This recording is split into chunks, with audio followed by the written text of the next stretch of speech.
지난 10월 27일 나라를 위한 큰 기도회에 우리 따님 목사님 또 당회에서 그날 새생명 축제 사익동교회로서는 연중에 가장 중요하고 큰 행사인데 한 주간 미루면서 또 이렇게 열심히 참석하고 또 유튜브로 시청을 하면서 나라를 위해서 마음을 모아주신 데 대해서 제가 전임 총회장들 가운데서는 여러분도 아마 느끼실 겁니다. 가장 열심을 냈습니다. 그래서 또 우리 교회가 같이 마음을 모아주신 데서 감사하게 생각을 하고 지구상에 220여 나라가 있는데 잘 사는 나라를 OECD라고 부릅니다. OECD 나라들은 거의 다 35개국, 잘 사는 나라 미국부터 순서로 쫙 아래로 35개 나라가 이 차별금지법을, 즉 동성애 합법화를 국회에서 결정을 했습니다. 저는 그동안에 이 환경이 오염돼서 지구가 멸망하지 않겠는가, 각 나라가 핵무기를 많이 만들어 가지고 지구가 자멸하지 않겠는가, 그런 제 나름대로 견해를 가졌는데 근래에 들어서는 동성애 때문에 하나님께서 진노하셔서 이 지구의 멸망이 임박하지 않겠는가, 소돔 고모라를 보면서. 그래서 우리 대한민국은 잘 산 나라 지금 10위에서 12위 안에 들어가는데 유일하게 지금 이 합법화를 저지하고 있습니다. 끝까지 우리 한국교회가 앞장서서 하나님의 창조 질서를 짓밟는 이런 행위를 막아야 할 줄로 믿습니다. 지구가 살아남으려면, 인류가 살아남으려면 산소가 있어야 됩니다. O2, 산소가 있어야 되는데 그 산소를 브라질의 아마존에서 근 3분의 1을 공급하고 있습니다. 그걸 청정지역이라, 블루오시언이라고, 청정지역이라고 부르는데 우리 대한민국이 지구상에서 동성애 하나님 창조 질서를 어기는 이걸 막아내는 청정국가로 남아야 할 줄로 믿습니다. 그 강연하러 온 건 아니고 제가 감사 인사를 드리면서 여러분의 기도 제목으로, 저는 새벽마다 이 제목을 놓고 하나님께 기도하고 있는데 그래서 잠깐 제가 인사 겸해서 말씀을 드렸습니다. 자, 오늘 직분 받는 여러분들 한번 받읍시다. 영적 사령관이 되라. 사도행전 20장 28절에 성령께서 너희를 감독자로 삼아가지고 주님이 자기 피로 사신 교회를 치게 하셨다, 돌보게 하셨다, 그렇게 기록되어 있습니다. 에베소서 6장 10절로 18절에 보면은 이제 우리 그리스도인들이 영적으로 갖춰야 될 무장에 대해서 쫙 설명을 하는데, 이건 우리 목회자, 그다음 우리 장로님들이 앞장을 서고 그다음에 모든 성도 여러분들이 다 같이 이 본문이 가르치는 전사가 되어야 됩니다. 자, 에베소 6장 10절로 18절 우리 다 같이 한번, 오늘 찬양 잘했는데 찬양대가 앞장을 서면서 다 같이 한번 읽습니다. 시작.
아멘.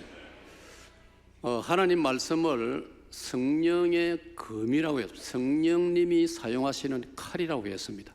그러니까 우리의 신앙생활이 영적 전투라는 사실을 강조하고 있습니다. 10월 29일 며칠 안 됐죠. 10월 29일 화요일 날 제 친구 목사가 저에게 보내온 편지입니다. 그대로 제가 읽어보겠습니다. 오늘 사직동교회 임직받는 여러분들과 우리 성도들을 위해서 주신 것이 아닌가라고 제가 생각이 될 정도로 제 마음을 울렸습니다. 교회는 지금 목회자들이 너무 세속화되고 있다고 걱정을 합니다. 목회보다 놀기 좋아하고 가족만 챙기고 해외여행 즐기고 돈을 밝히고 뭔가 목회 현장에 영적 혁명이 필요한 시점입니다. 너무 화려해진 교회를 사람들은 그리 좋아하지 않습니다. 그래서 조용한 산사를 찾고 절간 체류, 템플 스테이, 불교 숙박이 선호되면서 심지어 정부 예산 지원까지 받는 지경입니다. 여러분, 교회가 뭐 여름 성경학교 한다고, 단기 선교 한다고, 청소년 수련회 한다고 정부에서 예산을 지원해 줍니까? 그런데 대세가 이 시대 세상 사람들이 불교에서 숙박하면서 거기서 뭐 마음의 치료를 한다 이런 식으로 템플 스테이, 절간에서 머무는 이게 호응이 높으니까 정부에서도 예산을 지원하고 있단 말이에요. 내 친구 목사가 이 점을 걱정을 했습니다. 지금은 교회도 목회자들의 수도원적 영성을 요청하고 있습니다. 때로 강단에서 성경이 지나치게 사람들 비위에 맞추는 해석으로 기울고 있다는 느낌이 듭니다.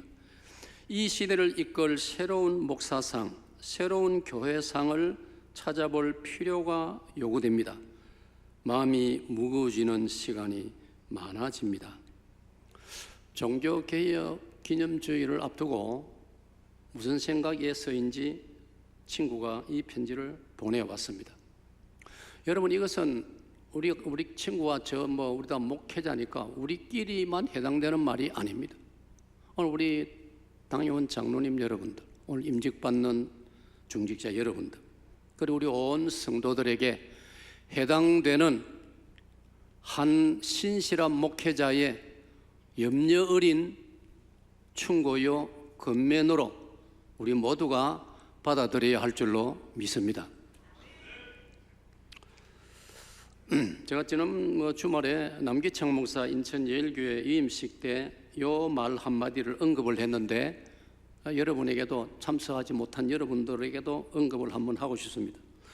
북한은 한반도 하늘에 핵무기 섬광으로 온 하늘을 밝히고 있다.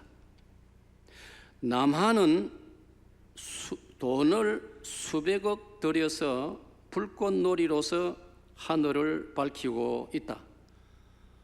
그러나 북한의 핵무기는 사람들에게 만약 쏘면 수많은 사람들이 죽을 수 있는데 남한의 불꽃놀이는 수백억 들여서 하지만은 참새 한 마리도 떨어뜨리지 못한다.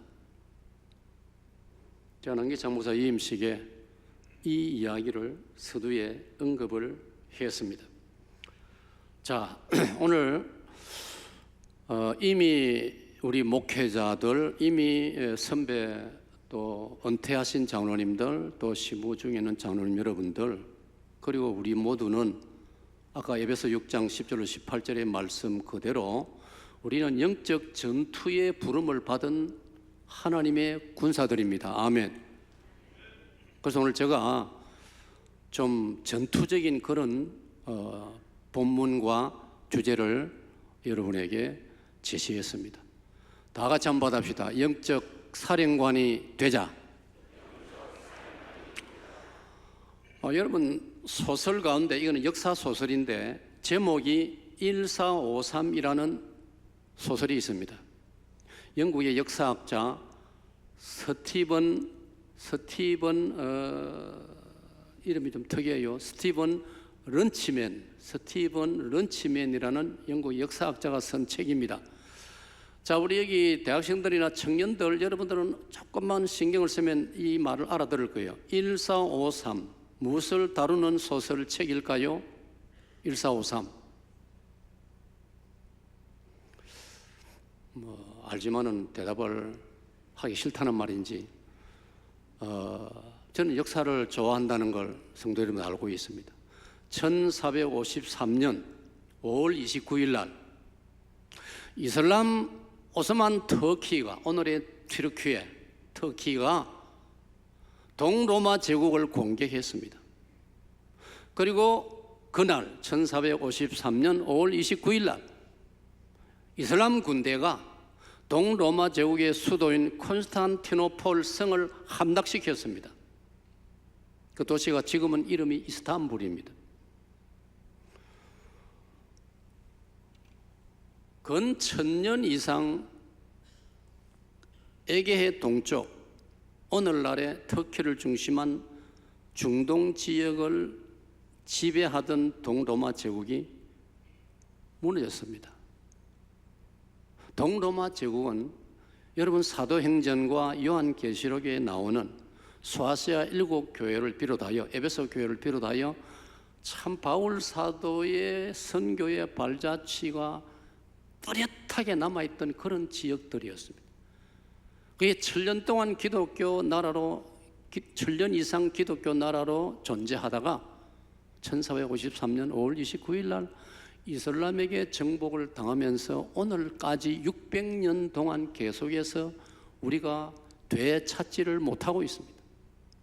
우리가 그 국토 영토는 찾지 못할지라도 거기 살고 있는 사람들의 영혼이라도 찾아야 되는데 거의 95%가 이슬람화 되어버렸습니다. 너무나 슬프고 너무나 아픈 역사입니다. 이 1453이라는 1453이라는 제목의 이 책이 강조하는 핵심 메시지가 뭐냐? 저는 그걸 단 한 줄로 이렇게 요약을 하고 싶었습니다. 그 동로마 제국과 오스만 터키 두 나라의 두 황제의 자세 때문이었습니다. 그들의 철학과 가치관 때문에 그렇게 패자가 되고 동로마 제국이 패자가 되고 오스만 터키가 승자가 되었습니다. 그러면 이 두 황제의 그 태도가 자세가 어떠했느냐? 동로마 제국의 황제 콘스탄틴 11세는 황제의 자리를 즐겼습니다. 황제는 이 자리를 즐기는 자리라고 생각했습니다. 오스만 터키의 황제는 술탄 메메드입니다. 본 이름이 술탄 메메드. 술탄이란 말은 그 이슬람의 최고 지도자를 술탄이라고 부릅니다. 본 이름은 메메드입니다. 이 사람은 자기는 황제란 이름을 받았지만은 황제라는 걸 즐기지 않고 그는 야전 살인관으로 자기의 삶을 쏟아부었습니다. 이 두 차이가 결국 동로마 제국이 패배하고 오스만 터키가 승자가 되어서 오늘날까지 그걸 누리고 있습니다. 여러분, 오늘 그 본문 말씀에 보면은 28절로 31절 말씀입니다. 너희 중에 누가 망대를 세우고자 할진대 자기의 가진 것이 준공하기까지에 족할는지 먼저 앉아 그 비용을 계산하지 아니하겠느냐? 지도자는, 책임자는 그냥 무대뽀 적당히 설마 어떻게 하면 되겠나? 그건 지도자의 자세가 아니에요. 지도자는 세밀하게 철저하게 계산해야 되는 위치에 있습니다. 29절 그렇게 아니하여 그 기초만 쌓고 능히 이루지 못하면 보는 자가 다 비웃어 이르되 이 사람이 공사를 시작하고 능히 이루지 못하였다 하리라. 또 어떤 임금이 다른 임금과 싸우러 갈 때에 먼저 앉아 1만 명으로서 저 2만 명을 거느리고 오는 자를 대적할 수 있을까 헤아리지 아니하겠느냐? 앞에 공사 비용을 계산하지 아니겠느냐 하는 말하고 군사 숫자, 즉 군사력을 한번 헤아려 보지 않겠느냐 같은 말이에요. 여러분은 뉴스에서 뭘 봅니까? 북한은 ICBM이라는 무서운 핵무기를 지금 계속 위협적으로 쏘아 올리는데, 우리는 지금 뉴스에 보니까 우리나라하고 미국 공군 전투기들이 또 폭격기들이 제주 상공을 나르더라고요. 저는 예비역 소령입니다. 저 핵무기하고 이 공군 전투기들이 이 상대가 될까?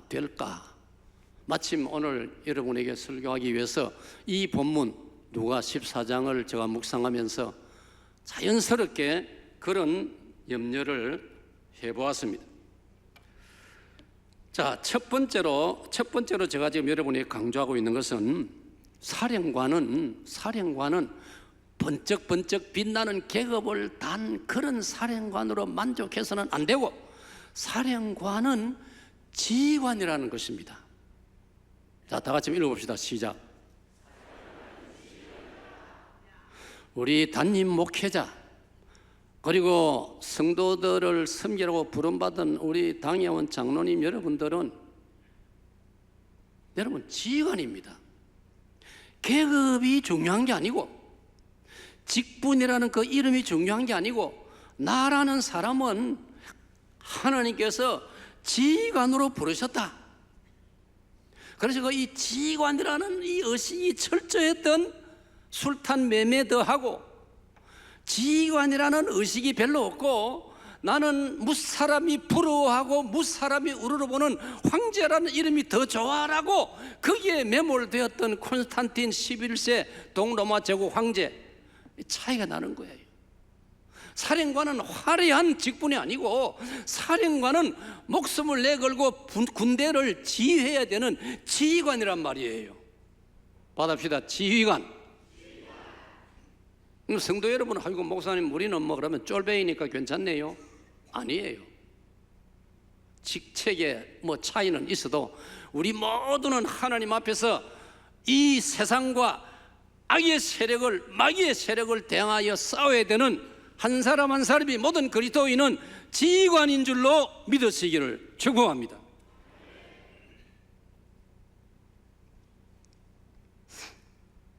두 번째로, 사령관은, 지휘관은 확고한 책임자입니다. 받아봅시다. 확고한 책임자. 자, 찬양대 책임자. 적용을 하면 여러분이 찬양대원으로 연초에 임명을 받았으면 12월 마지막 날까지 그 찬양대에 여러분의 자리를 책임지고 지켜야 한다는 것입니다. 찬양대 아멘. 제가 이제 군 복무 시절에 저는 강원도 철원의 휴전선을 담당한 부대의 군목이었습니다. 저는 거기서 많은 공부를 했습니다. 많은 감동을 느꼈습니다.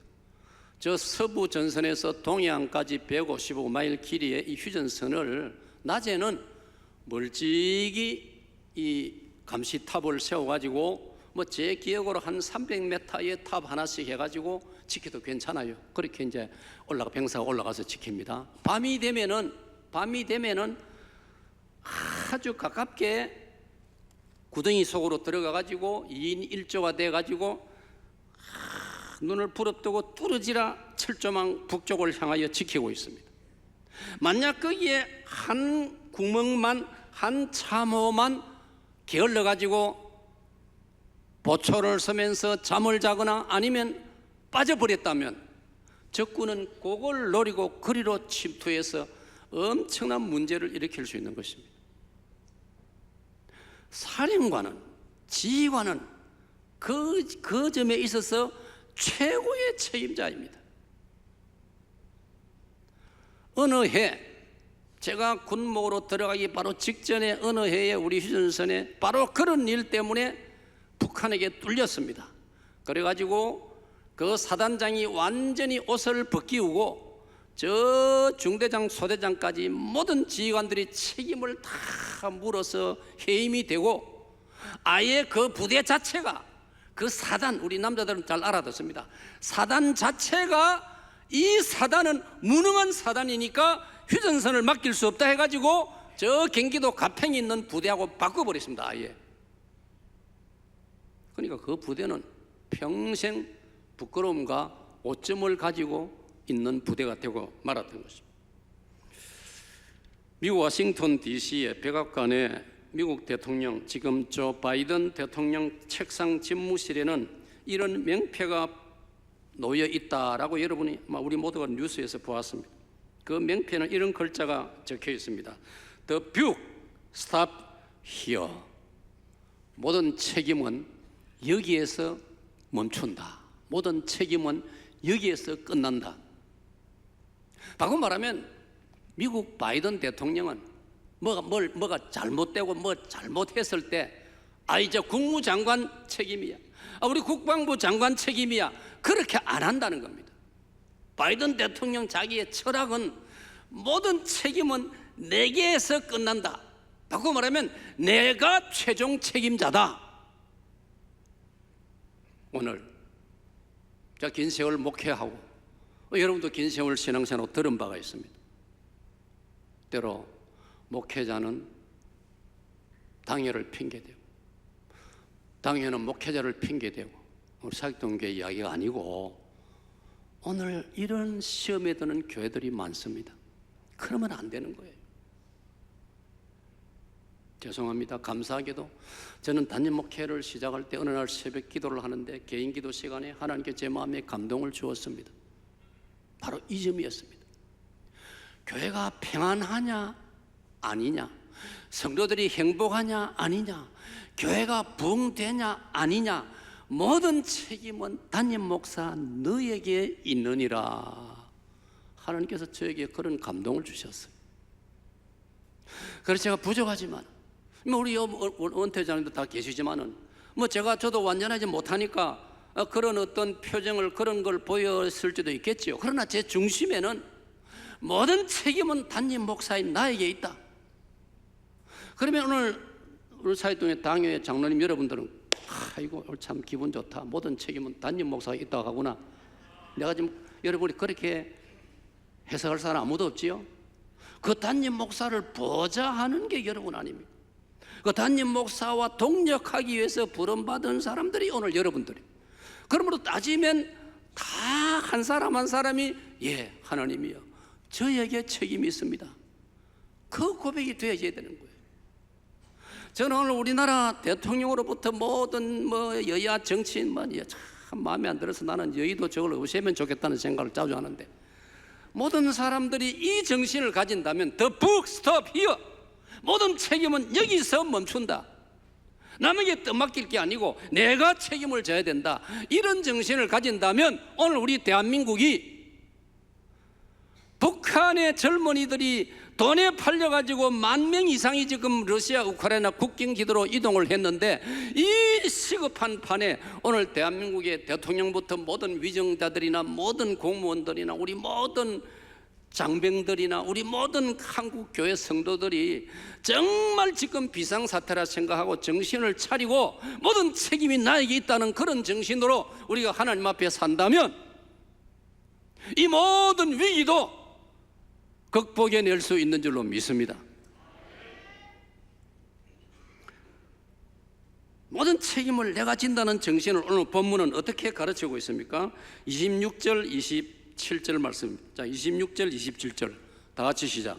무릇 내게 오는 자가 자기 부모와 처자와 형제와 자매와 더욱이 자기 목숨까지 미워하지 아니하면 너희 내 제자가 되지 못하고 누구든지 자기 십자가를 지고 나를 따르지 않는 자도 너희 내 제자가 되지 못하리라. 부름받은 사람, 예수님의 12 사도로 부름받은 자들이 교회의 감독자로, 목회자로, 장로로, 장리주사로, 권사로 부름받은 자들이 매일 일반 세상 사람도 하고 있는 그런 걱정에만 매이 있어가지고는 어떻게 영적 전투를 치르겠느냐는 것입니다. 저는 이 말씀을 묵상하면서 자연스럽게 우리 역사에서 가장 자랑스러운 두 분, 세종대왕과 이순신 장군입니다. 저는 이순신 장군이 떠올랐어요. 여러분, 이순신 장군이 얼마나 책임감이 강한 사람인지를 여러분도 대략 알고 계시죠. 그는 삼도 수군 통제사가 돼가지고, 그 말은 충청도, 경상도, 전라도 3도를 책임진 해군 총사령관이 되었단 말이죠. 그는 그 현직에 있을 때는 정말 백전백승이었습니다. 정확하게 29전 29승입니다. 일본군하고 29번부터 29번 다 이겼습니다. 대단한 분입니다. 영국의 최고의 해군 제독 넬슨 제독이 자기가 존경하는 사람 딱 한 사람이 있는데 조선에 일본을 물리친 이순신 장군이라고 그의 기록에 남겼습니다. 그런데 이순신 장군은 원균의 모함을 받아가지고 이 정신없는 선조대왕이, 왕을 보고 제가 정신없다고 해서 뭐 좀 그렇습니다만은, 정신없는 선조대왕이 그 모함을 받아들여가지고 이순신 장군을 해임시켰습니다. 여러분, 이게 말이 됩니까? 이순신 장군이 계급장을 다 계급장 떼였습니다. 그리고 저 서울 남산 밑에 있는 자기 임시 거처가 있었는데 거기에서 두문불치를 해야 했습니다. 그러나 이순신 장군은 백의종군으로서, 계급장은 없지만은 그 보급품을 한양에서 이제 보급품을 이제 실어 가지고 남쪽으로 내려보는 그런 일에 자원에서 봉사를 하면서 시간을 보내고 있습니다.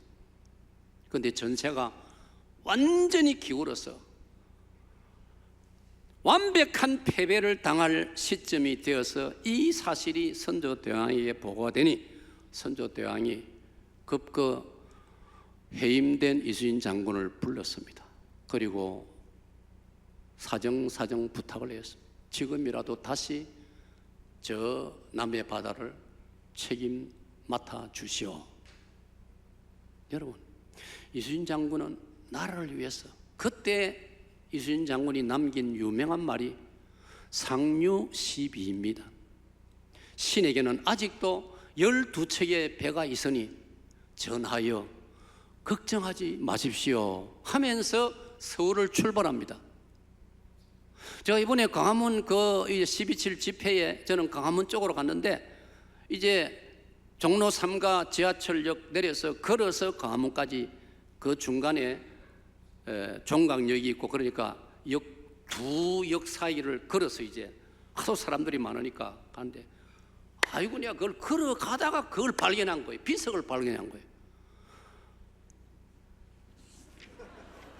그래야 사진을 찍은 거예요. 저 비석이에요. 참, 여러분, 원로 목사 애국자지요. 하나님 주신 제 마음인데 어떻게 합니까? 여러분, 거기 보니까요 이렇게 되어 있어요. 선조대왕이 참 그동안 내가 너무 미안하오, 내가 판단을 잘못했어, 어쩌든지 남쪽으로 내려가서 다시 우리 해군을 지휘해 주시오.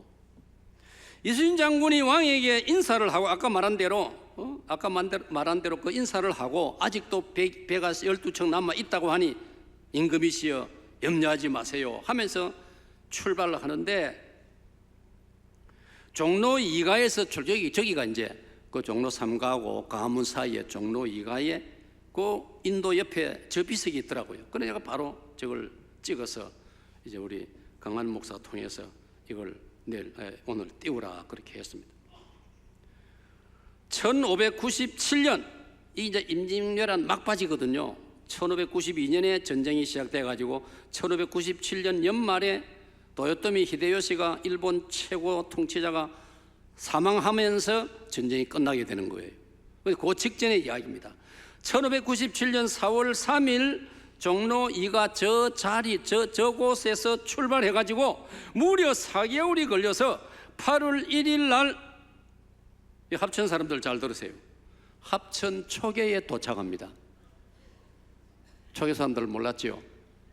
또 다 해가지고 삼도수군 통제사 지휘를 다시 복권해가지고 그 12척을 가지고 일본군을 추격해서 물리치고, 그리고 일본은 또 도요토미 히데요시가 철군하라고 명령도 내리고 해서 일본이 쫓겨가면서 일단 전쟁이 끝나게 되어졌습니다. 여러분, 이순신 장군이 통영을 중심해서 통영 여수를 오가면서 남해바다를 지키면서 그가 지은 시를 알고 계시죠? 여러분, 그 시는 우리 역사에서 나라를 지키는 한 장수가 지휘관으로서의 무거운 책임을 토로하는, 보여주는 그런 간절한, 정말 애간장이 끊어지는 그런 심경이 담긴 시조입니다. 우리 이건 그냥 공부 삼아 그냥 한번 읊고 지나갈 정도가 아니지 않습니까? 자, 한번 같이 해봅시다. 시작. 한산섬 달 밝은 밤에 수루에 홀로 앉아 긴 칼 옆에 차고 깊은 씨름하는 차에 어디서 일성호가는 남의 애를 끝나니. 여러분, 그러니까 나라를 지켜야 된다는 일본 군대로부터 나라를 지켜야 된다는 그 일념, 그 책임감에 이순신 장군은 자기 온몸이 정말 말라붙는, 온몸이 쪼그라드는 그런 간절한 마음을 가지고 어떻게 해서 이 나라를 지켜낼 것인가, 저 일본군을 물리쳐낼 것인가, 그 일념으로 가득 차 있는 모습을 이 고백의 시가 보여주고 있지 않습니까? 자, 마지막 세 번째로 영적 사령관은 자, 시작. 영적 사령관은 헌신, 용기, 희생으로 일관하자. 자, 받아봅시다. 헌신, 용기, 희생. 이 오늘 본문에서는 33절로 35절에서 제가 이렇게 묵상을 했습니다. 이와 같이 너희 중에 누구든지 자기의 모든 소유를 버리지 아니하면, 이게 어디 물건, 내 소유, 재산 그것만 말하겠습니까?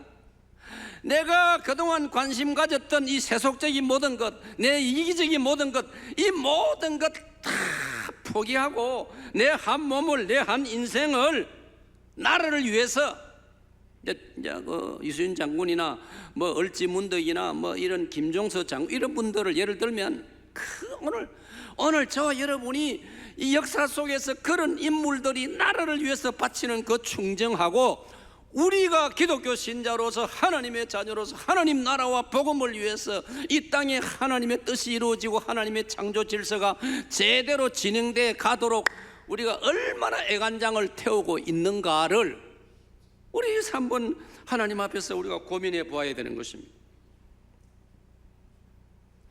보세요. 소금이 좋은 것이나 소금도 만일 그 맛을 잃으면 무엇으로 짜게 하리요? 땅에도 거름에도 쓸데없어 내버리느니라. 우리가 하나님의 종으로, 하나님의 사람으로, 교회 중직자로 부름을 받았음에도 불구하고 우리에게 헌신과 용기와 희생의 자세가 별로 보이지 않고, 그래서 나를 기대하고 직분자로, 중직자로 세워 주었는데 그 성도들이 바라볼 때 별로 감동을 받지 못한다면 맛을 잃은 소금과 다를 바가 없다, 이 말이에요.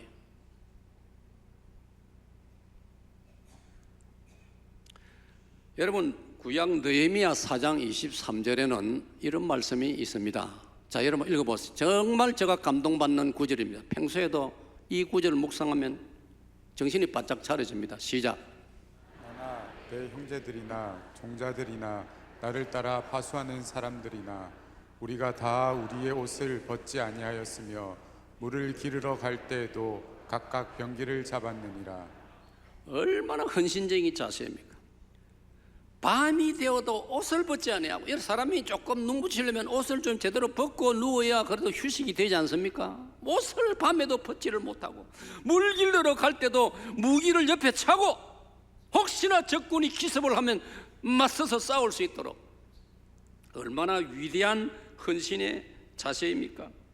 여러분, 영적 사령관은 헌신의 자세가 늘 갖추어져 있어야 되고, 영적 사령관은 희생의 정신을 갖추고 있어야 됩니다. 내 한 몸을 을을 위해서, 정의를 위해서, 진리를 위해서, 우리로 표현하면 하나님 나라와 그 을을 위해서라면 내 한 몸을 기꺼이 내던질 수 있는 그 대표적인 사람이 사무엘상 17장 45절에 청소년 다윗 아닙니까?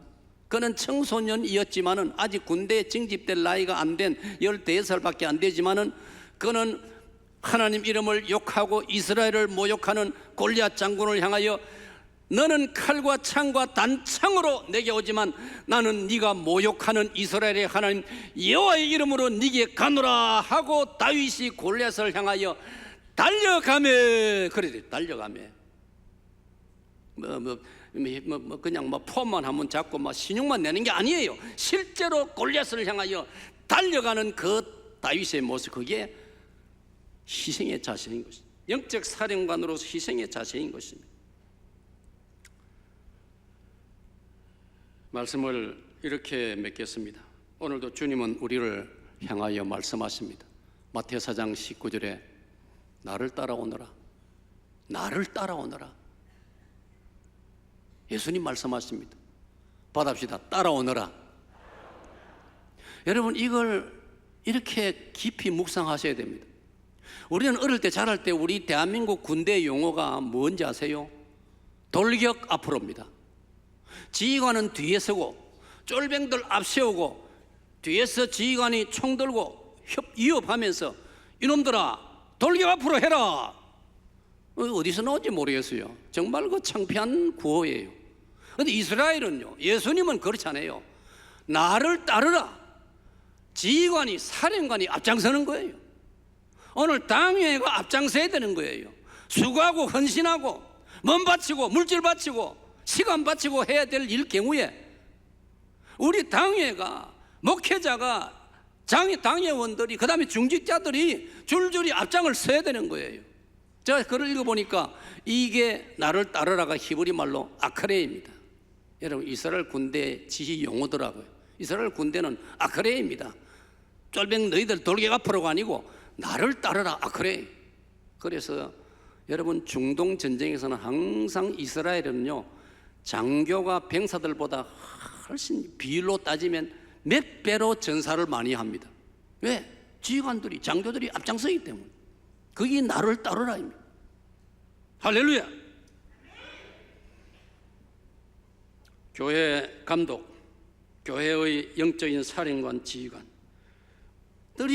헌신하고 희생하고 용기로 일관하면은 오늘날에도 아브라함의 그 감동적인 318용사, 기도원의 300용사, 다윗의 600용사, 오늘 우리 사역동교회도 온 성도들이 그렇게 나타날 줄로 믿습니다. 할렐루야.